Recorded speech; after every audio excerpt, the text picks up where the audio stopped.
Okay na. Good morning po sa inyo lahat.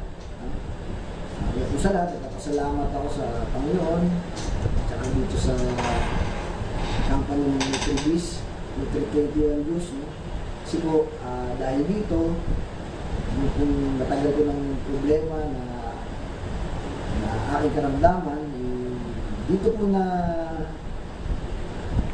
na nawala. Kasi po,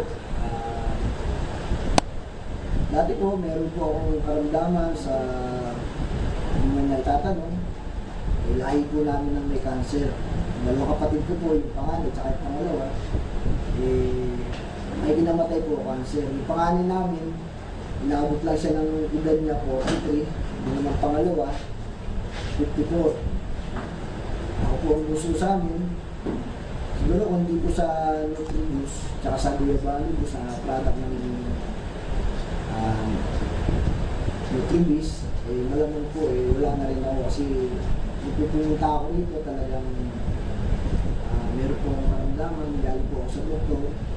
Sabi sa akin, stage 1 cancer na rin po ako kasi meron po akong nabibukol dito sa ilalim ng tela.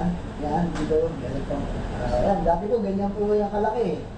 Pag pumunta ako rito, inaano ko po yung kwelyo ko para ako si Elvis Presley. Pero ngayon po, tsaka ito, tignan nyo, yan. Yan po, awan ng Diyos, yung kabila, pawala na.